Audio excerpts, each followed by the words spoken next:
Good afternoon, everybody. I'm Dave Allen, Vice President of TechLaunch Arizona. I appreciate you coming here and listening to us talk about commercialization. If you haven't already, please avail yourself to some sandwiches and chips, a little bit of iced tea, and perhaps a dessert if you so choose. So looks like we're going to have a what would you call it? It's a vignette about a interesting opportunity, and I haven't seen it. I've heard about it, and it kind of carries one of my favorite sayings. When I'm usually talking to a friend about how busy they are, I often say, well, you're as busy as a kitty in a litter box. Sometimes that has, a double entendre of what's the kitty covering up, and you're busy covering that up. But anyway, so that's just a little primer, if you will, or a little teaser for that little vignette there.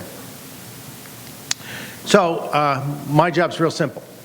I hire great people, help them figure out what we need to do, and cut them loose. And so we've been able to do that. And so today we have the folks that are involved in our commercialization, a couple of people from our office here, Bob Sleeper from engineering, Amy from optics, Louis from LRIT, Paul's our communications guy, Sherry from Wheelhouse, Jen from Wheelhouse, Joanne from Wheelhouse. Did I miss anybody? So if you got any questions, after this, just kind of, go to the people with, Jen would be good. She's easy to pick at because she's got a red sweater there. And she's kind of the person who's created all these different sessions and works with everybody to put together. So we're doing these sessions as a seminar series, if you will, workshop, and look at this as a continuum. Now, the way we represent this is serially. It's anything but that. There's, one step forward, 2 steps back, 3 steps forward, 1 step forward, that kind of thing. It happens depending upon the technology, its stage of development, the people involved, whether we got it all right or we got to come back, and occasionally we have some small redos that we have to do. And but one thing is very clear, that it is a format that is not a cookie cutter template. Every technology, every individual, every company, every engagement is slightly different. And that's the benefit of having the folks in our group who really know this stuff well. They can tailor what they're doing to each of those. So the 4 units here, and I guess it's red, it's a little bit kind of pink in my display here, are the 4 units that make up the family of units of TechLaunch Arizona. The tech transfer has been talked a little bit already. That's about some of the invention disclosures and how we handle technology, get that into play through patents, copyrights. Those are people that are the managers there, like Amy and Louis and Bob here. I don't see any others. And so we went through that just very briefly. That's where investigators let us know that they believe they have an invention. We look at it, do an assessment, and then get involved in the protection of that. We've completely re-engineered the processes to do that in the past. A couple of the high points. One, all our patent applications are done by external counsel. 2, we have a patent budget to convert some of those, the large majority of those, into what are called utility patents or full patent applications, and prosecute that. We have over 10 times the resources that we had in the last couple of years to be able to do that. Plus, we have a lot more folks that are in the experienced in doing this. Second, we talked a little bit about Wheelhouse and what our network is a network of what we call subject matter domain experts. These are people who really, from my perspective, represent years of knowledge and experience and skills working in the domain of which the technology is directed, usually representing the downstream customer perspective, whether they've sold to those customers, they've developed technology for those customers, they've been those kind of customers. That's what we try to put around the table in the 3 to 5, 8 people that are involved in these sessions that we have put together by Wheelhouse, where we're really trying to figure out, what would be the forces that would pull that technology into the marketplace, and how does that technology align to those forces. And when we have that good alignment, we have a great asset. How do we then go ahead and validate that? And that largely is the proof of concept program that we have. So that's what we mean by venture development. And today we're going to talk about startup companies in particular, address some legal concerns. The only thing I can really say that is without a doubt always the case is that the law is unforgiving. It is what is in the contract. What's not unforgiving is the relationship. The relationship that we have with our investigators and the relationship that we have with the company. If we have a positive relationship and there are issues in the contract, we can address that. If there's a negative relationship and there are issues in the contract, those issues stay in the contract and they become things that get fought over. And unfortunately, well, maybe fortunately for the lawyers, but for us, it's that in companies that usually means costs. So what we try to do is build from the foundation of a positive, what we know is can be and will be a positive relationship. And there's another statement, I guess, that it's probably it almost goes without saying, and in any good relationship, there's going to be ups and downs, and in any good contract, there's going to be opportunities to revise that contract to meet issues the contract hadn't really addressed or somehow later found out to be kind of ambiguous. So in doing this for 20-some years, 3-4 years into any relationship, there's almost always amendments to the contract or revisions or clarifications. That's only possible when you have that positive relationship, because otherwise everybody gets behind the legalese of the contract. So we want to talk a little bit about that, get a high-level sense of what some of those issues are, and then talk a little bit about what, if you're going to be involved in a startup, where's it going to be? What are some of the issues around growth and finance? So with that, this is the agenda, and basically get to meet some of the folks that are involved in this and work with and listen to Larry. My joke about Larry is he's one of our best employees, and he's not our employee, but we see him all the time. I see him more often than I see some other employees.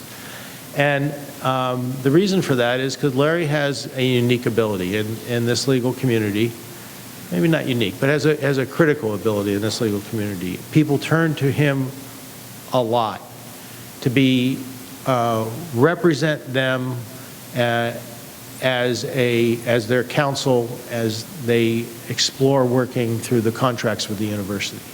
He understands us probably than anyone out there in the legal community, any better than anyone in the legal community. And he also, just a hell of a good person, is trying to help us get traction as TLA takes off now, about 1.5 years into it. So Larry will be kind of our panelist, and with that, I guess we're ready to go.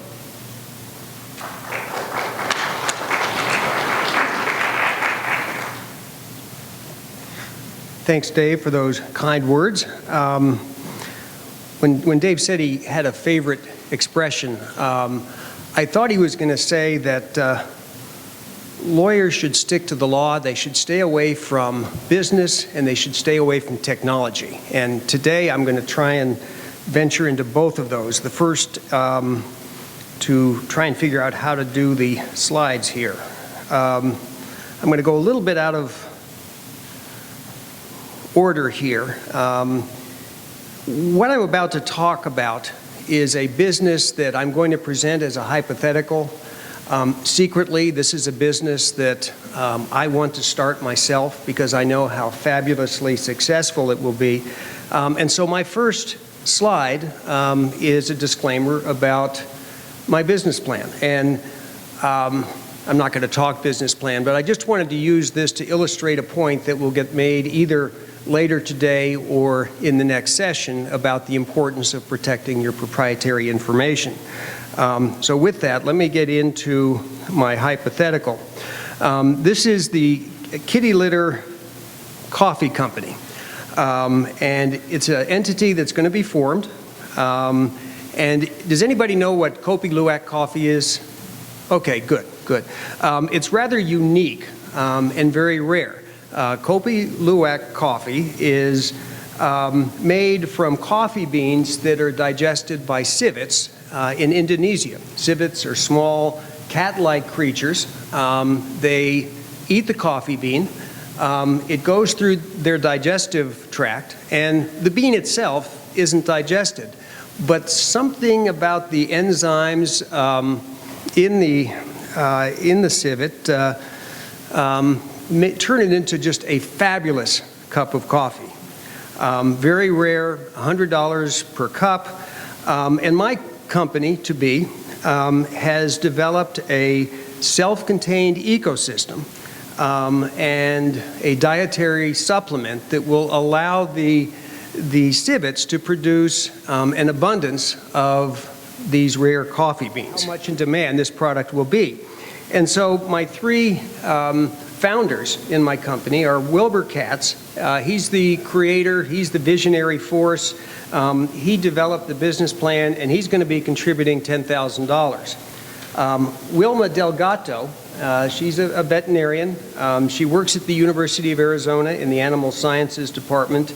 And she's the one who's actually developed the ecosystem and the digestive enzyme for the civet. And she's going to contribute $10,000. And our third founder is Sparky Devlin, who's got quite a bit of experience in this industry. He used to work at Starbucks. He's got experience roasting coffee and supply chain management. And basically, he's going to contribute just sweat equity. And so those are our three characters. Sweat equity means that they will be obtaining an ownership interest in our business simply on the basis of a promise to provide future services. He will work for shares, basically. But he's very critical and very important to the success of the venture. Now, they've come to me to talk about forming their venture. And I can tell them from the very outset that they will either be a corporation or a limited liability company. I can't think of any reason. There are other entities out there, but in today's marketplace, in today's legal world, there's only two entities that really would work for this group of individuals. I'll be talking about two different types of corporations, a C corporation and an S corporation. And there are two kinds of limited liability companies, a manager-managed limited liability company and a member-managed limited liability company. A corporation, it's a creature of the state. It is a separate legal entity. It is formed by filing articles of incorporation with the Arizona Corporation Commission. If you're going to be a Delaware corporation, you file certificates of incorporation with the Delaware Secretary of State. But once you deliver those articles or certificate to the body, your entity comes into existence. A corporation is owned by shareholders. They own the equity, and as we'll discuss in more detail later, generally there are two different kinds of equity in a corporation: common stock and preferred stock. Initially, for our three founders, we'll be dealing primarily, exclusively actually, with common stock. The other key players with a corporation are the directors, the board of directors. The directors direct the business and affairs of the corporation. The shareholders normally don't have much of a role in the day-to-day affairs of the corporation. Their primary responsibility is to elect the directors. Now, as you'll see, pretty much everything that I say today is filled with exceptions, and there are exceptions to that last statement about the shareholders having a very limited role. But generally speaking, the shareholders don't do much other than elect directors and vote on major decisions such as a merger or a sale of assets. The directives, the policies of the board of directors are carried out by the officers, and they are elected by the board of directors. Talk a little bit about taxation. And this is the distinction between a C corporation and an S corporation. The difference between the two is a tax one. There's no such thing as a C corporation or an S corporation that gets filed with the S corporation with the Corporation Commission. It's the same entity. A C corporation is the default method of taxing corporations, and an S corporation is an election that would be made by the corporation with the Internal Revenue Services, and what it means is that the S corp will get special tax treatment. A C corporation is a separate tax-paying entity, so it pays tax on its income. And if the C corporation makes a distribution, pays a dividend to the shareholders pay tax on what they receive from the corporation, and that's what you probably referred to as double taxation. So there's two levels of taxation for a C corporation. An S corporation, however, is a flow-through entity, meaning that the corporation itself, while it does file a tax return, it doesn't pay any tax on its income. Rather, the income is passed through to the shareholders in proportion to their share ownership. So if the corporation has $100,000 worth of income and you're a 25% shareholder, you have to report $25,000 worth of ordinary income in your personal tax return, even if the corporation pays no dividend to you. So that's how the pass-through works. I'll be referring to pass-through taxation again when we start talking about limited liability companies. A limited liability company, it too is a creature of the state. It's formed by the filing of articles of organization, again with the Arizona Corporation Commission. As I mentioned, there are two types. There's a member-managed LLC, which is much more akin to a general partnership. It's a democratic organization where the decisions are made by the members, and they're the ones who provide the direction to the entity. And in a manager-managed LLC, this looks much more like a corporation where there's a person or persons designated as the managers, and they're the ones who make the decisions. They're the ones who provide the direction and the decision-making for the entity. Owners of a limited liability company are called members. Now, the articles of organization for an LLC are really very simple. Normally, it's one page long. It talks about the name of the LLC, its principal place of business, whether it's manager-managed or member-managed, and who the members are. The more important document, the document that defines the rights and responsibilities of the owners, the members, is the operating agreement. The operating agreement is not a public document. It's not available to the public, and it is very frequently a very complicated document. It deals with the decision-making process. It talks about ownership, equity ownership, decision-making, allocations of profits and losses, and this is where the owners put forth in writing their agreements between themselves about how the business is going to be run, how the profits are going to be divided, etc. Limited liability companies are very flexible. They're very versatile, both in terms of the allocation of profits and losses, as well as the decision-making process. We can create an operating agreement that makes the LLC look identical to a corporation when it comes to governance, but looks more like a partnership in terms of your ability to allocate and distribute the profits and losses of the entity. Okay, let's talk a little bit about the factors that should enter into the decision about what entity you should choose. First, the tax treatment of the entity, the owners, and the employees. I mentioned earlier that both the LLC and the S-Corp are flow-through entities. So if you have a member who's interested in taking advantage of some of the startup losses, you may lean toward a limited liability company because you can allocate those losses to the owner or the member who is interested in the losses. Another factor, and this is a gimme, the liability of owners, and it's the reason that I mentioned that you're either going to be an LLC or a corporation.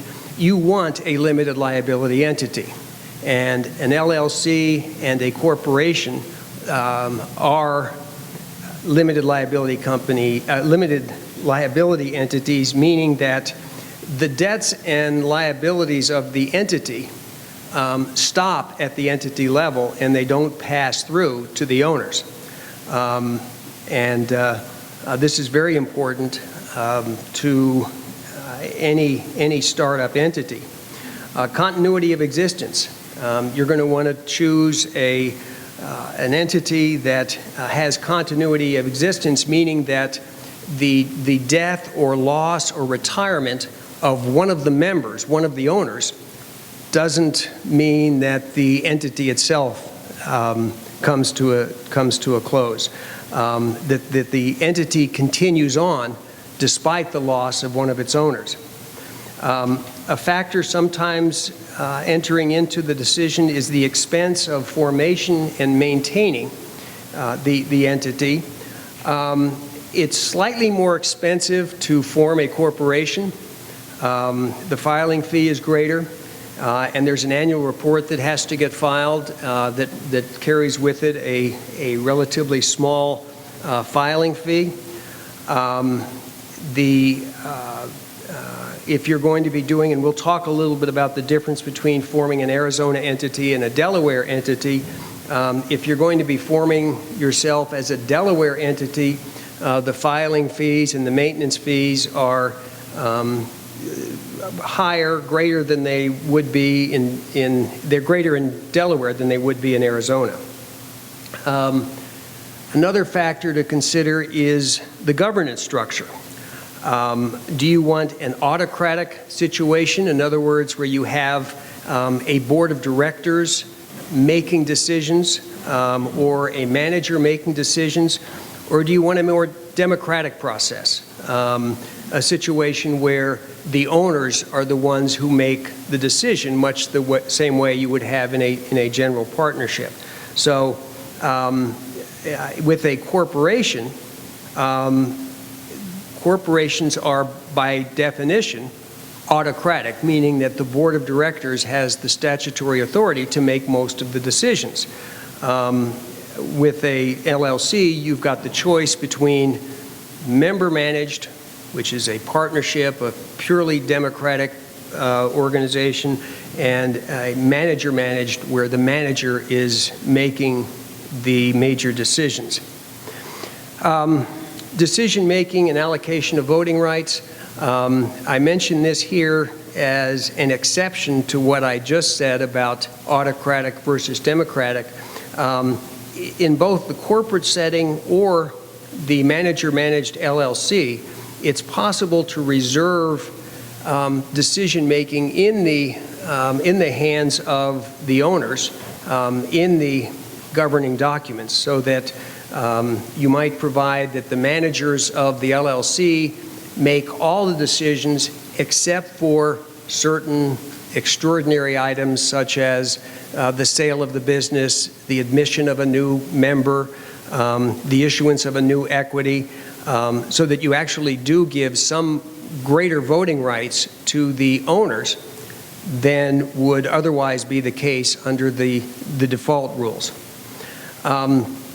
Another factor which I mentioned earlier, tax allocations and distributions of profits and cash flow.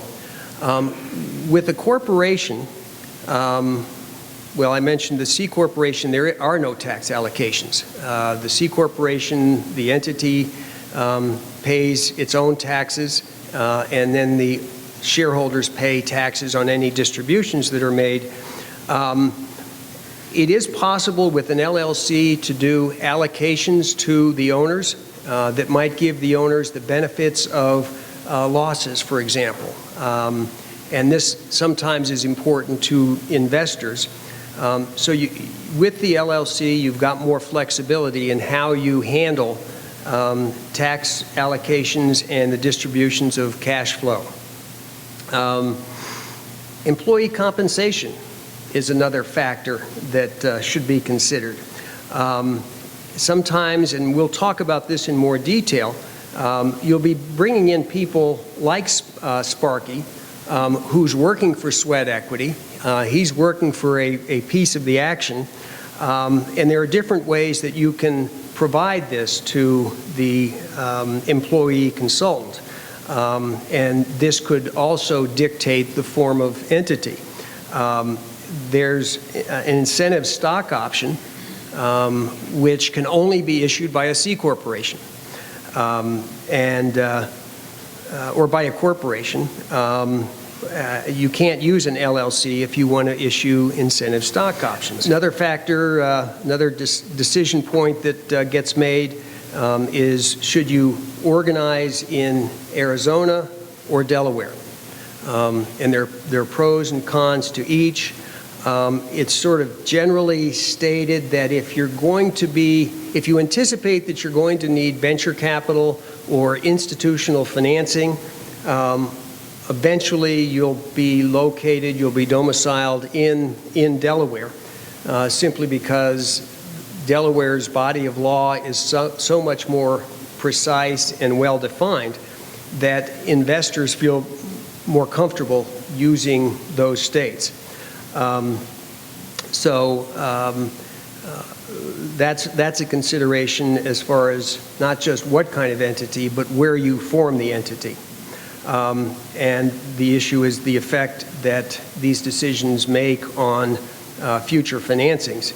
I mentioned that most venture capitalists prefer Delaware entities. They also prefer Delaware C corporations. So if you anticipate needing venture capital in the not too distant future, then chances are you should consider a Delaware C corporation as your entity choice.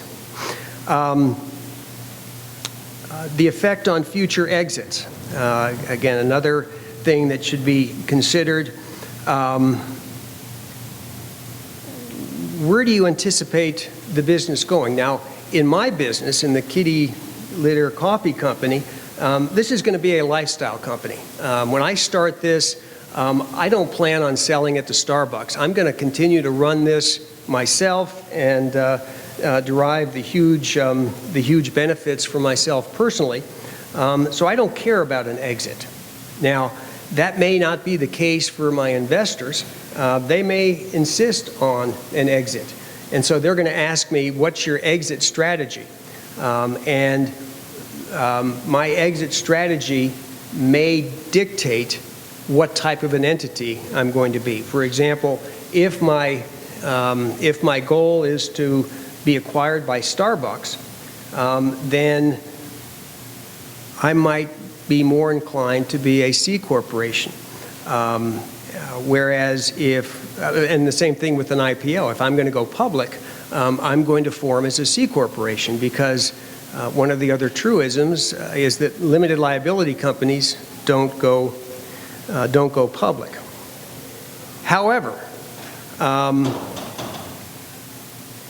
it's not that difficult to convert from an LLC to a corporation if you do it soon enough. So a lot of this is a matter of timing. There may be advantages to start out as an LLC, knowing that within a few months or a year or so, you're going to convert over to a C corporation. This is one of the things that you would give consideration to early on. And one of the things that you should ask yourselves is, what are our future financial needs? What are our expectations for the future? Do we see this as a lifestyle company, or do we, is our goal to be acquired or sold to a much larger fish? The last factor I'm going to mention is IRS, Internal Revenue Code Section 1202. I had a client late last year who had gone through this list and decided that he was going to be a limited liability company. All the factors lined up that he was going to be a limited liability company, and we were talking with his accountant, and his accountant pointed out that if he was to incorporate and issue 1202 stock, that this would be much more attractive to investors, because an investor purchasing Section 1202 stock, if they hold on to that stock for at least 5 years, at least until December 31st, when they sold that stock, they would pay no tax. There would be no capital gain on that. The no tax provision ended on December 31st. However, there are still some tremendous benefits, tax benefits, to the purchaser of Section 1202 stock, enough that it's often worth going with a corporation as opposed to an LLC, just to get the potential benefits of 1202 stock. This is just a comparison of the likely entity choices. I'm not going to go through this. We talked about these. Okay, funding sources. I know Joanne's going to get into this in more detail in a little bit. I'll just identify them here. The FF&F, friends, families, and fools. This is typically what you see with an early startup. Just small amounts of money, enough to launch the business, maybe get your first civet habitat up, your prototype up, before you go out seeking much larger sums of money. The next thing would be a structured, or the difference between a structured or a negotiated offering. A structured offering would be where you decide, we need to raise $1 million. We've got our prototype. Everything seems to be working well. The civets are producing as expected. Now we need $1 million to get into production. And so we're going to go out and we're going to raise $1 million, and we're going to offer 25% of the company, and we're going to offer Series A stock, and these are the terms. And you go out to investors, and this is our term sheet, take it or leave it. So basically, the company structures the deal and offers it to investors. In a negotiated offering, you might identify certain key potential investors, and you would go and you would actually negotiate the terms directly with them. What I see more typically these days are structured offering, where the company identifies how much it needs, what it believes its valuation should be, and comes up with a term sheet that it carries to angel investors or accredited investors and on a take-it-or-leave-it basis. So the next level after your friends, families, and fools would be angels and more sophisticated investors.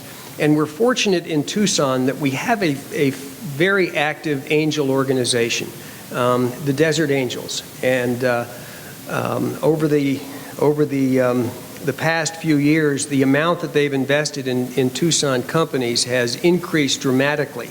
The number of companies that they've invested in has increased dramatically. And so what we're talking about here are investments in the $250,000 to maybe $1 million range. So if that's your target, if that's your goal, then you might consider pursuing one of the angel organizations that exist in the state, Desert Angels being one. If you need more than that, or if you've already done an angel round and you're going out now for a larger sum, $4 or $5 million, you should consider venture capital. Venture capital, it's going to be a negotiation. There's no take it or leave it with the venture capitalists. They'll leave it if you put it that way. So you'll negotiate the deal with them. There are other non-dilutive sources of financing, which I think Joanne is going to talk about. Jen, how much time do I have?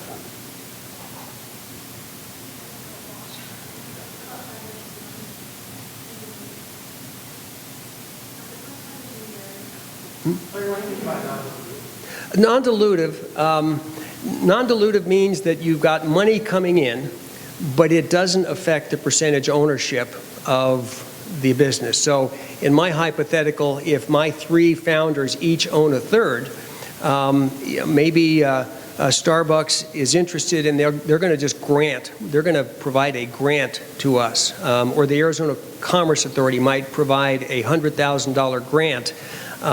That doesn't affect my ownership percentage. It doesn't dilute my 33.33%.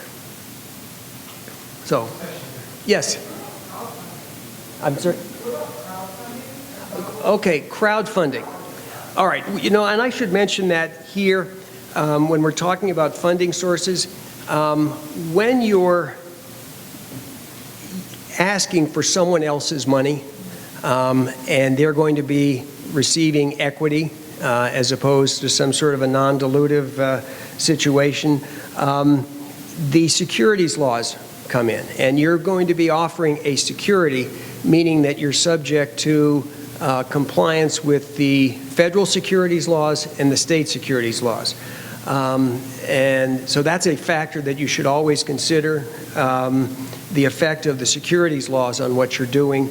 And I won't go into that now. That's a separate topic. But crowdfunding, there's 2 different kinds of crowdfunding. There's the Kickstarter model, where you go online to one of the sites, and I think Kickstarter is one, and you just say, give me your money. It's not an investment. People who participate in the Kickstarter type crowdfunding are simply making more or less a donation to the company. This is really a cool idea, and we're going to send them some money. In my case, I might say, I might give it some sweetener and say, okay, provide me with some money through my Kickstarter site, and I'll send you a pound of coffee once we're up and running. But the person who's making the payment isn't receiving an ownership interest in my company. I'm not selling a security.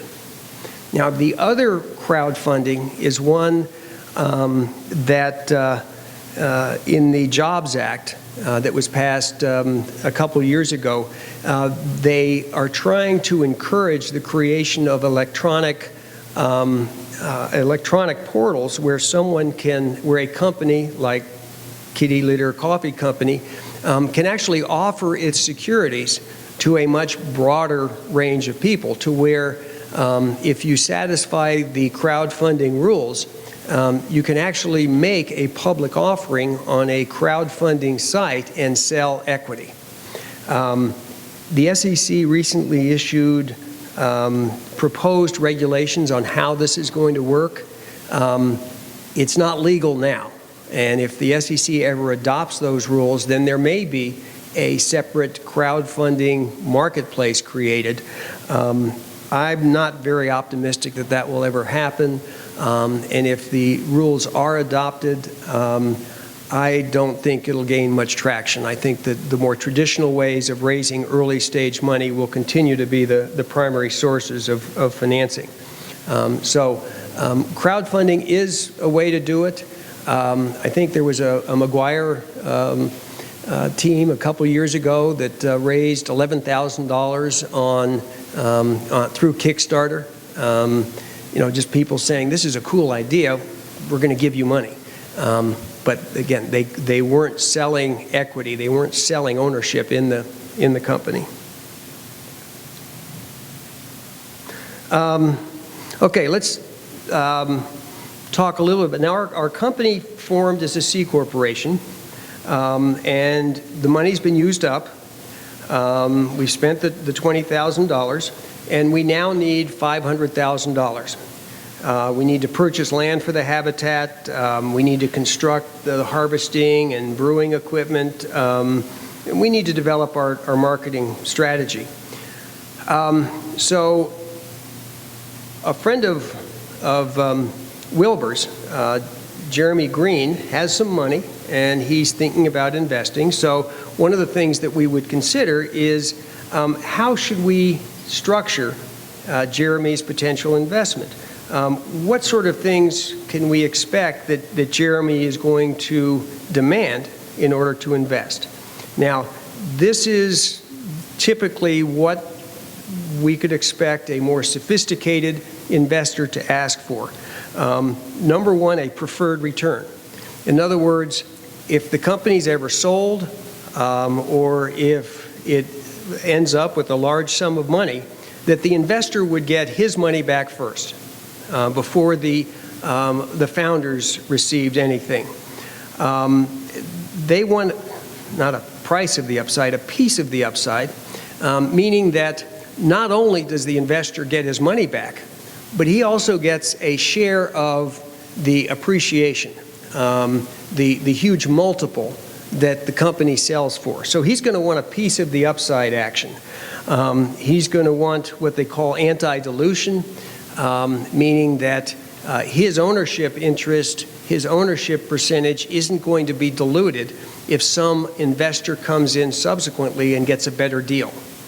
They're going to want a ROFR, and these are little phrases that if you drop them in your conversation with the angels, they'll say, this person really knows what they're talking about. So they're going to want a ROFR, which is a right of first refusal, meaning that if the Kitty Litter Coffee Company is going to do a subsequent offering, if it's going to be selling equity to someone else, it has to first offer Jeremy, our investor, the opportunity to purchase the new shares. And the investor is likely to want approval rights, meaning that there are certain things that can't happen without his approval. There are certain actions that the corporation can't take unless he consents to it. For example, the admission of a new investor, a sale of the business, the changes in the structure of the organization, the expansion of the board of directors, things like that can't happen without the investor's approval. So one of the things that would typically get negotiated with our potential investor, Jeremy, would be those items that Jeremy basically has a veto power over. Jeremy might want a seat on the board,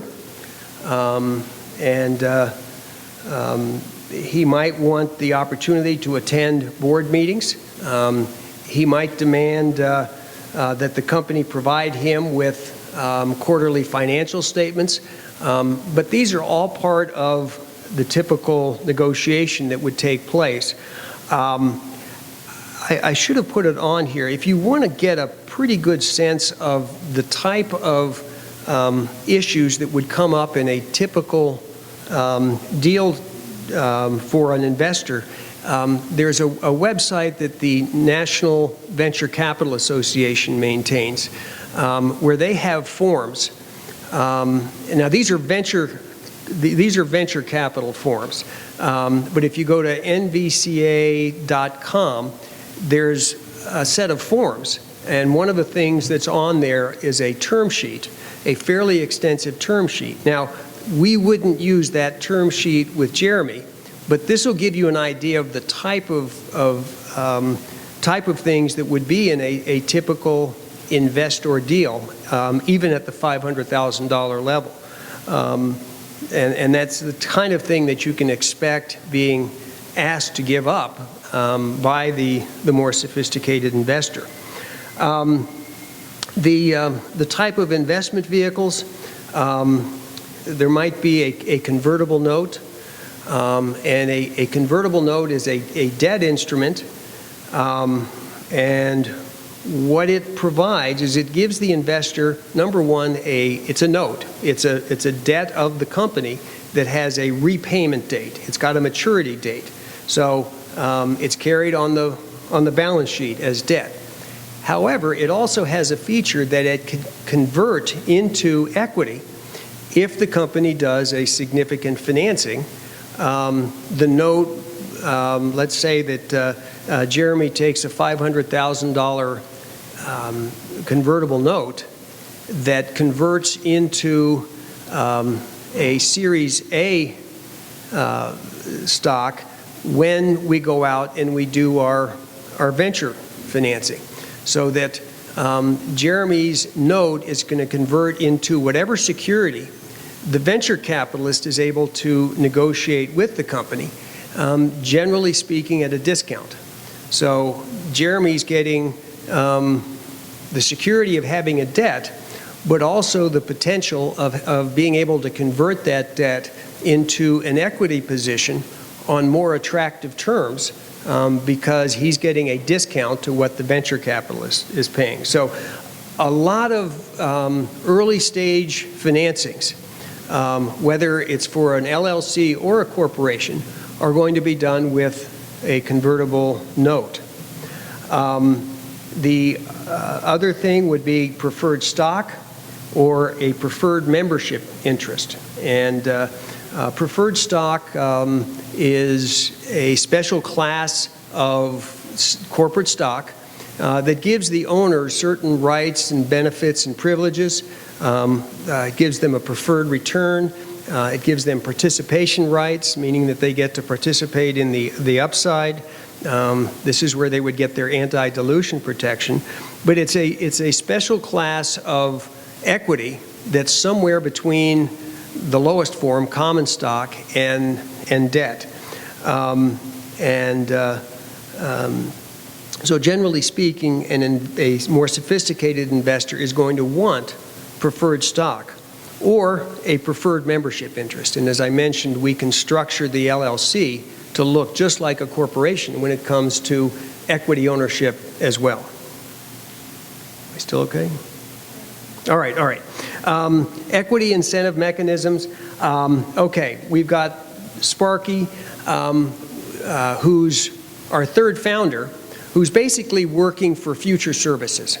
Now, we don't want to just give Sparky a third of the company, because we give him a third of the company and he decides he's bored with things and he leaves. we need to provide some sort of mechanism to either get those shares back or to provide that he never receives them. And the way we do that is either with a stock option, to where we would give Sparky an option to purchase a third of the company for an exercise price that's very low. But his ability to actually exercise that option, his ability to actually purchase the stock, is dependent upon a vesting schedule. In other words, he might have an option to purchase a third of the stock, but he can't exercise that option until he's proven his worth, until he's stayed there for a year or 2 or 3, depending upon how it's structured. So that way we know that Sparky's going to deliver. The other mechanism would be restricted stock. In Sparky's case, we would issue him a third of the shares, or a third of the units, the membership interests. But his ability to retain those is conditioned upon his continuing to work for the company, so that day 1 he gets his 33%, day 2 he leaves, the company buys back his shares for essentially nothing, and he loses his third interest. And we create a vesting schedule for these shares as well, meaning that on day 1, the company gets to buy back all his shares if he leaves. If he stays for a year, the company's option to buy back shares expires as to a third. Okay, this would be a 3-year vesting. So after a year, if Sparky was to leave, he could keep a third of his shares because he's worked for a third of the 3 years that he was expected to work. And if he leaves after 1 year and before the end of the 2nd year, the company can buy back 2/3 of his shares for essentially no consideration. And there's some advantages, especially early on, some key advantages to having restricted stock as opposed to stock options. I'm not going to talk about the tax consequences. The rest of this part of the outline demonstrates how the tax the implications of these 2 different mechanisms, as with this chart. Okay, intellectual property issues. We all right on time? Or should we? Because I know you're going to be talking about intellectual property issues in the next session. Okay, let me just mention a couple things with intellectual property here that, in my hypothetical, are pretty important. My venture is dependent upon intellectual property. It's dependent upon the prototype design and the enzyme that Wilma Delgato has developed. Now, Wilma Delgato happens to work for the University of Arizona. So one of the first questions that you should ask is, does she own that technology? So ownership of the technology is important. And one of the first things that I, as a lawyer, would look at is to make sure that she can deliver what is expected of her. In this case, the design for the ecosystem and the enzyme. So she works for the U of A. I'm going to make sure that there's nothing in her contract that would suggest that the intellectual property actually belongs to Dave, and that I better be talking to Dave and not Wilma as far as acquiring the ability to use her IP. Another thing I just want to point out is Sparky. Sparky used to work for Starbucks. In fact, he just left Starbucks. And I want to make sure that there's nothing in Sparky's agreements with Starbucks that would prevent him from working for me, that there's nothing like a non-compete agreement that he's still subject to, that there's nothing like an invention assignment or something that gives Starbucks ownership of technology that he might use in our business. So these are the kind of things I want to look at in much more detail as a lawyer setting this company up, because it's critically important to establish clear ownership of all the intellectual property that's going to be used in this company. And just to sort of close out and add to something that Dave said, it's incredibly important that you focus on these details early on, because what's going to happen is it may not seem important today, but as your business progresses and as your need for external support increases, you're going to be subjected to significant due diligence.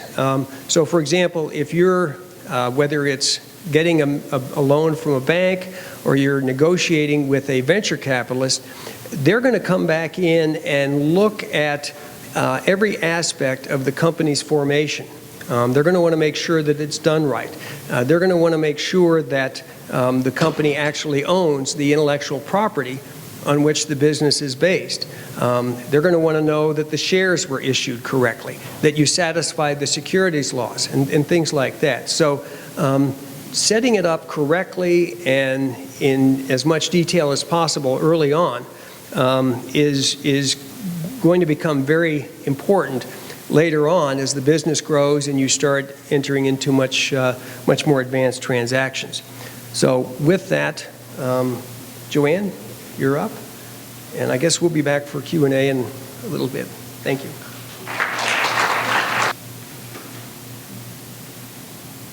Well, thank you for taking the time to join us this afternoon. My name is Joanne McMaster, and I work in the TechLaunch Arizona Wheelhouse team with Jen and Oscar, who started on Monday, and Sherry, and we had a few other folks in the hallway. So we all work together to help you on that last piece of the continuum, the commercialization side.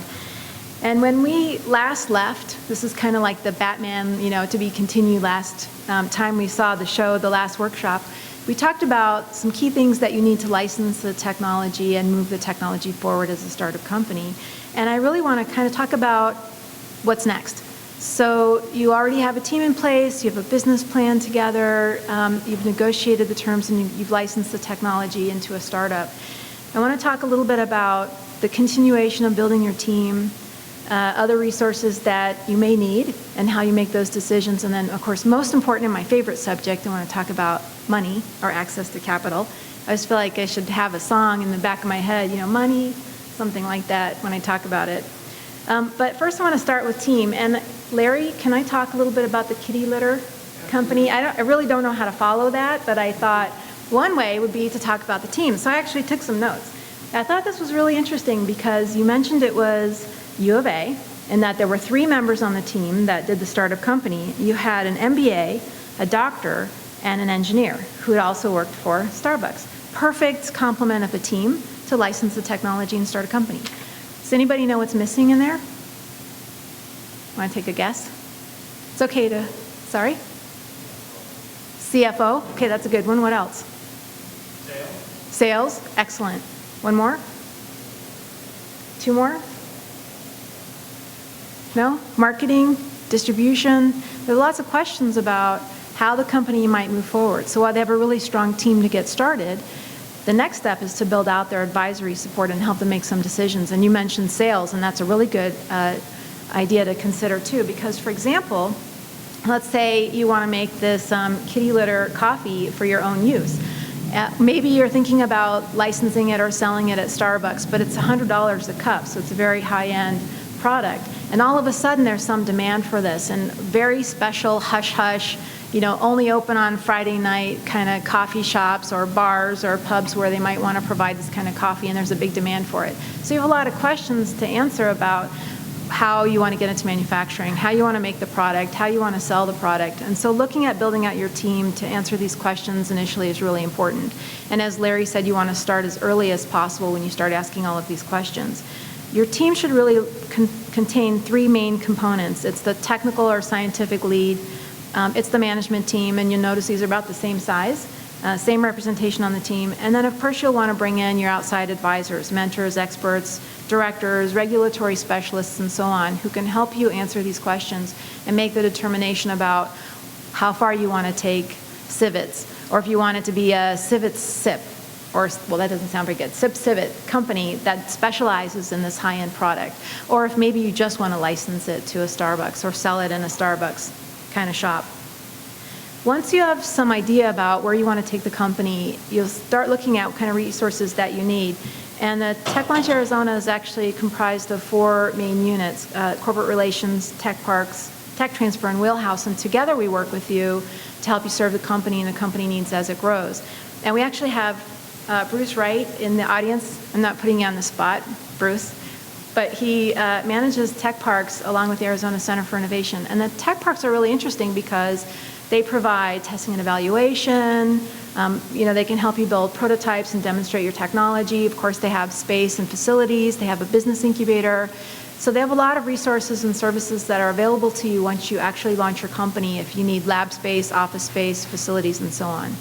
And I'm just curious, how many in here have thought about starting a company? By way of, and I won't write down names or anything like that, but almost all of you, that's great. And how many of you have an advisory team together so far, or some partners that you're working with? Okay, just a couple, so put that on your to-do list. And how many of you thought about what kind of resources or space or services you might need as your company? Okay, Brandy, give yourself a pat on the back, good job. So lots of questions and things to consider. Beyond TechLaunch Arizona, we have a pretty robust community. Recently, last summer, in fact, Entrepreneur Magazine dubbed Tucson one of the most entrepreneurial cities because we have what they call a conveyor belt for startups. In other words, all of these partners work together, the university, the Desert Angels that Larry mentioned, and the local community to serve companies and help companies grow. So there are a lot of resources in the community to help you, and we can help you find the right resources that you need at the time you need them. Of course, the next thing that you'll probably need is capital. So I'm guessing that the kitty litter company is going to cost a little bit of money to launch, might cost even more than $500,000, which I think is what the initial expectation was. And so it's really important to think about looking for money as a strategy. I know this kind of sounds weird because you don't necessarily think about capital as a strategy, but as you go out and you look for investment in your company, there are different kinds of investment that you might bring in, and you might bring them in at different times and for different reasons. So I'm going to talk just briefly about 4 areas, and I'll spend a little bit more time on SBIR and STTR grants because we've had a lot of questions on those. And we'll take more time during the Q&A session to answer very specific questions, which I'm sure all of you have. So if you think about this, on the left you'll see value rises in a company, and it's not necessarily that value increases over time. So as Sherry pointed out when we were looking at the slides, it's not that you can start a company and sit back in your chair and just watch it grow and build value over time. You actually have to take steps to grow the value. And things that increase the value in your company are things like successes with key milestones. So maybe you've done a proof of concept. Maybe you received funding from the U of A to complete a proof of concept and the results were exceptionally successful. Maybe you have a patent. Maybe you secured strategic partners. Maybe you have a few customers or some traction in the market.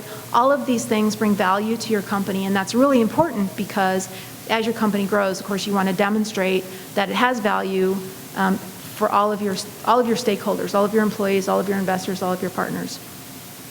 Another thing that adds value to a company is capital. And so we'll talk a little bit about that, starting first with personal resources that you might put in yourself. This might be savings, your mortgage, and Larry mentioned the FFF round, which is really common, friends and family. And it's important to show that you have some skin in the game if you can afford it, even if it's a small amount. When you're out asking for funds from investors, they look at these things and they want to see if you believe in the company and if you have the wherewithal to invest in the company, then your chances of getting outside investment are a little bit greater because they see that you believe in what you're trying to do. I will say that if you are thinking about starting a company and you're out talking with family and friends and you're raising money through that route, to be really careful and get good legal advice. You know, sit down and chat with Larry or someone like Larry, because you'll want to be really careful how you manage those relationships. You might have a rich Uncle Joe, and he might be willing to give you $1 million. But if your company isn't successful, you know, you've got a lot of issues that you'll have to sort out with Uncle Joe in terms of either your ability to pay him back or manage the relationship or manage his wife or his kids or whatever those other issues are. But more importantly, when Uncle Joe puts money in your company, it sets a value for your company. And that could influence your ability down the road to get additional funding for your company. That's really important. These aren't a linear process. This doesn't happen like 1 step, 2 step, 3 step, 4 step. And grants can happen at any point in time. I'm just kind of going through this to show you how you can increase value in the company. The next kind of capital that I'll talk about are grants. Larry already discussed non-dilutive capital. This is sometimes called free money. It's money that you don't have to pay back. And you could get grants from all sources. Maybe it's an agency, maybe a city or a state fund, a federal fund, and I'll touch on SBIR and STTRs in a second. But grants are really important because they show credibility. Somebody else is willing to invest in your company. They're giving you money that you don't have to pay back. That brings immediate value to the company, but it also helps you in the process of applying for a grant to articulate the plan, to get all of your members of your team heading in the same direction. It validates the concept. It also provides access to other kinds of funds. So chances are, if you're able to get an SBIR grant, you'll find follow-on funding, much more so. So your odds are better that you'll get additional funding down the road, but you actually have better odds getting a grant than maybe getting outside funding. So for example, an SBIR or an STTR grant, maybe 15 to 20% of the applicants are awarded, versus if you go to an angel group and you ask for funding, it might be less than 10%. And I don't know, Larry, if you know what the actual number is, but it's pretty small of all the companies that apply. So your odds are a little bit better. And I'll talk a little bit about that. Outside investment also brings value to your company. Outside investment brings something else too. If you're strategic about the kind of funds that you look for, you might also find partnerships, mentors, expertise. Often angel investors will invest in technologies or concepts that they have some understanding or passion for. And if you can find that connection with that investor, you're already halfway there. So it's really important to think about this again as a strategy and look for the right kind of investor that's appropriate for your company. And that's much different than venture capital or institutional money that you might look for. And I'd be happy to answer any questions about those and what might be more appropriate for you and for your company as you get started. And lastly, I'm not going to go into too much detail, but there are other kinds of capital that you might bring into your company. You might be qualified for small business loans, customer receivables, and so forth. And again, it's all about building value in the company that you're creating. So value comes from all of these successes, all of these milestones, and of course, the funds that you bring into the company. So let me just take maybe 2 minutes and talk about SBIR and STTR grants. And again, I'm just curious, how many of you have applied for or are thinking about applying for an SBIR grant or an STTR grant? Okay, so a few of you. We do have a mixer coming up on April 16th in the evening. If you haven't received an announcement, we can certainly send you one. And it's designed to bring together faculty and small businesses to talk about some upcoming solicitations. And it's a great way to get some personal time with experts. So I would strongly suggest, if you're interested, let us know and we can give you all of the details. So both programs, SBIR and STTR, have been around for just over 20 years. And since that time, they've awarded almost $27 billion, which have resulted in 50,000 patents. And they like to say, this is from the SBIR website, that means they've created 7 new patents every single day. It's quite a bit. It's a successful program. It's important to remember that the company applies for the grant. So you have to have a company in place as you're applying for an SBIR or an STTR grant, and that the primary PI on the grant is employed by the company 51% or more. And we can talk a little bit about that if you have questions, either during the Q&A session or afterwards, because there are workarounds in this case. If you were to work with a co-PI, the co-PI could be employed by the company. 51%, and he could be the primary PI on the grant. You could stay at the university as a faculty member. So there are a lot of ways that you can work around this to pursue either an SBIR or an STTR grant. And the difference is that an SBIR allows but does not require the involvement of a nonprofit research institution, whereas an STTR requires it. So you would pursue an STTR if the company were doing part of the research and the university were doing part of the research, potentially, or you might apply for an SBIR if you think the company is going to do the majority of the work. Your chances of getting an SBIR are closer to 20%. Your chances of getting an STTR are closer to 15% or less. I'll skip some of this. The grants are awarded in phases, phase 1 and phase 2 I'll talk about. Roughly speaking, and this is different by agency, a phase 1 grant can award maybe about $150,000, and a phase 2 grant maybe about $1 million.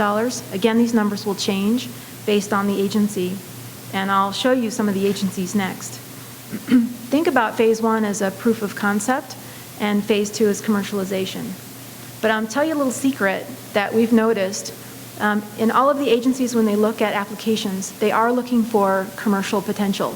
So even though in a phase 1, you're only required to submit a couple of paragraphs about what the market or commercial potential may be, they really look at that very closely.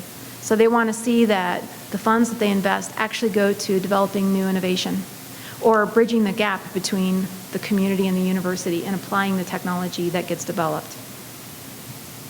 There are 11 agencies that provide SBIR funds currently, and 5 of those do STTR funds.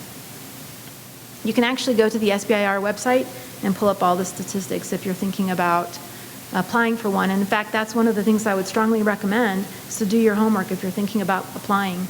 The really cool thing is that SBIR now has a new page on their website called Applicants. And if you're thinking about applying for an SBIR, check it out, because not only will it give you the names of all of the program managers, they include videos and they give you tips about what they're looking for and what they're looking for by agency. I would also set up a search bot. This actually just worked for me recently. Zen.com has a service where you can sign up, it's free, and they tell you about searches that are coming up or solicitations that are coming up. One came up yesterday. It'll open in April 17th for Homeland Security. So they'll constantly look at all of the agencies and let you know what opportunities are coming up. And it's a great website to check out if you haven't. Other tips to improve your odds, and I would argue that this is not just for SBIR, but certainly if you're going to an angel group, look for a right fit. Make sure it makes sense, that you're asking for the right kind of money from the right resource, and that you have an investment strategy, and that strategy matches your business plan. And that's something that your business partners can help you develop. You want to pay attention to the key proposal components, of which there are 4, by the way. For every SBIR that I've been looking at, basically they look for something like a business plan and executive summary. Even if it's only a couple of paragraphs, they're also looking for a cost proposal and a technical proposal. And then last and most important, get help. So there are lots of clinics, webinars, resources. Talk to your license manager, talk to us, and we can help you find the resources that you need.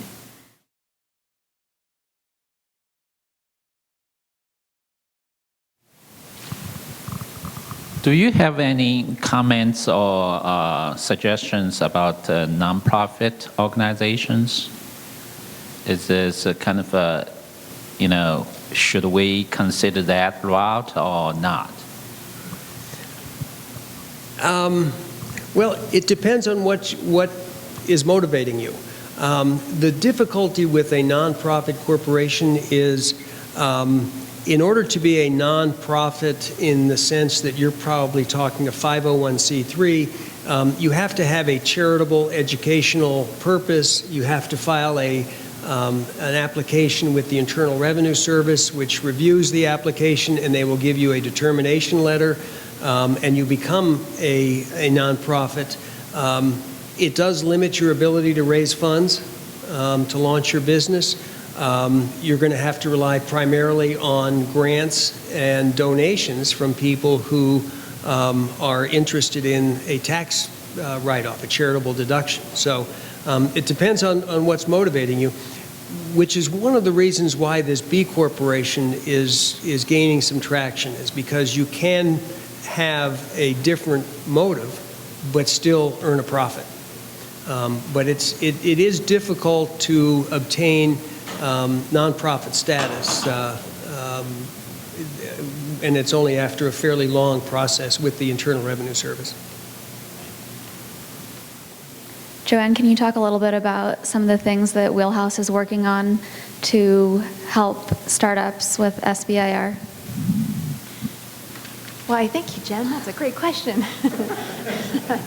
Actually, we are working on SBIR and STTR programs and trying to improve the success of faculty who apply for those, and working to improve the success of recipients for those grants. And so we have a number of initiatives running. The first is, of course, we have a company meetup on April 16th, and it'll be happening at CoLab at 5 o'clock and 5 to 7. And the purpose is to bring companies and faculty together to talk about current solicitations by technology and look for ways that they can work together. And some of these are companies that have a lot of experience and success in receiving grants, so we're hoping that they can also bring some support and insight and thought to the faculty. We're also creating, and we'll unveil, if that's the right word on that day, a website that provides frequently asked questions, some information specific to how U of A faculty can and should approach applying for an SBIR and STTR grant. And we talk about the percentage of work that needs to be done where. It will include this link for Zinn so that you can find current solicitations. We'll also be talking a little bit about the direct to phase 2 awards and some other initiatives from the SBIR and STTR programs. We have some experts coming in that we'll be talking with, and our goal really is to help you, if you're interested to pursue a grant, to think about it from the company perspective as a strategy so that you can increase your own success, not only to receive phase 1 but also to receive phase 2, whether it's an SBIR or an STTR. Joanne, could I add on to that? And I went back to one of your slides, and I think this illustrates the value and importance of grants. We've got the time value chart here, and basically, the more value you can create, the less equity you're going to have to give up when you seek outside financing. And this is an important consideration. So if you can stair-step your outside financing, create some value, the more value, the less percentage of your company that you're going to have to give up. And I think this is a great slide to illustrate that what these grants do is it means that when you do go to other people's money, you're going to be able to retain a greater percentage ownership than you would if you used outside financing right out of the gate. Yeah, and if I can add a point to that too. So I also noted under there traction-based investment, and I heard someone use this term recently. We've seen a big change in funding paradigm, and I think you probably agree with me. Everything seemed to move further to the right on the continuum. So, angels are looking for less risky investments. Venture capital fund managers are looking for less risky investments. So they're looking to come in a little bit later, and they want to see companies that have traction. And grants will often bring this, not just for the proof of concept, but also for credibility, for other funding resources, and so on, and to strengthen the team. And so that gives the company, a little bit more traction and makes them more attractive to investors. And as Larry said, also, you don't have to give up as much of your company. So, Larry, do you see the any pushback or any hesitation by investors with the additional funding? No, actually, I think to follow up on, the investors like to see that. Yeah, they do like to see grants and non-dilutive equity. Number one, because it means that they have to invest less money. Number two, the outside grants provide some additional validation to the plan, to the. Yeah, absolutely. I mean, the fact that a company's received an SBIR means that somebody has looked at this company pretty carefully and felt strongly enough that they're willing to grant money to it. So, yeah, it's a positive, yes. So I feel like there's been a large push in investing in venture capitalists, but what if you have the intention of keeping a company private? Have small business loans and loans of those sorts just completely fallen out of favor? Or is that just not part of today's conversation? The small business loan? Yeah. No, there's still, the SBA and small business loans are still a source, and there's some entities locally that can help you do that. The Small Business Development SBDC, Small Business Development Corporation, which can help you arrange SBA financing, and the federal government is still very much in this business. It's a process, though, and in all likelihood, you're going to have to personally guarantee the loan, possibly provide some security. But no, if you're not inclined to use other people's money, there are clearly other sources available, and the federal government. I'd go to the SBA website, and they'll have several different types of things. The other thing we didn't mention was the Arizona Commerce Authority, which has a pretty robust program of providing grants and funding for early stage companies. And I think some of your graduates have done quite well They with have 4 current grants: the FAST grant, which is an early stage assessment. They have an Innovation Challenge grant. They have a STEP grant, which helps companies go abroad. They have a manufacturing grant, and they also have an innovation fund. But with all due respect to all of the other investors in the room, cover your ears. If you can get away with starting your company and being successful without getting other people's money, unless you need that expertise and support that other people's money sometimes brings, I would say try. Try, and we know a lot of companies that have been very successful with small amounts of crowdfunding, personal funds, friends and family that have gone on to be very successful. So then a follow-up question. So I know with an LLC, you protect your personal assets. However, when you go into a small business loan, that kind of goes out the wayside, it seems like. That you can, at that point, have your personal home on the line for a small business loan. Is that correct? If you're willing to do so. Okay. By default, no.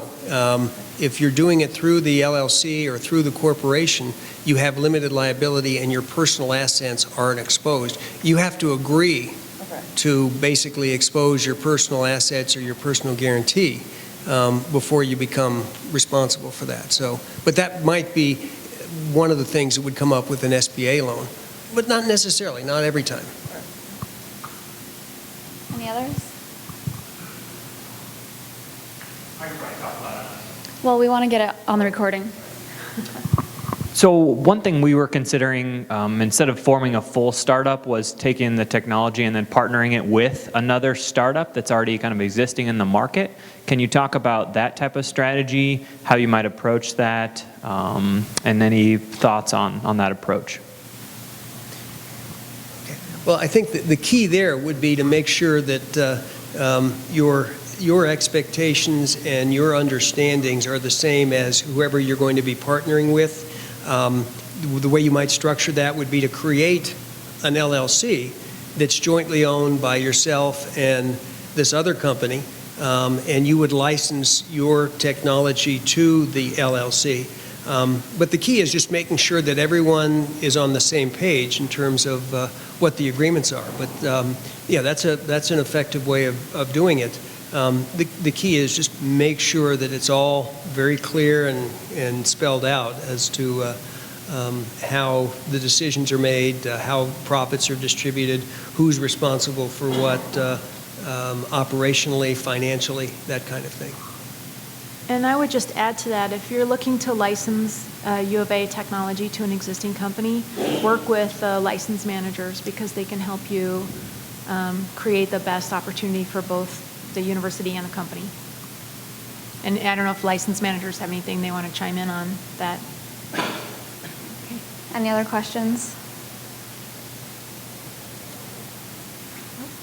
Last chance. I would have one more comment, and that is 2 comments. First, we talked a little bit about the Arizona Commerce Authority. I would say go to their website because they also have links to the Small Business Association and other loans that you were asking about, as well as some of their grant programs. And the second thing I would say is come and ask us. It's never too early. Talk to your license manager, come to the Wheelhouse, just grab us and we're happy to brainstorm and chat with you about what you're trying to accomplish and provide whatever resource or advice or guidance that we can. That's why we're here. So we're here to help you be successful. Thanks, Joanne. And it's not actually your last chance. You're welcome to contact us anytime if you have any questions at all. So please do contact us. Let's thank Joanne and Larry for their wonderful presentations. And thank all of you for coming. I hope you'll come to the next 2 workshops as well.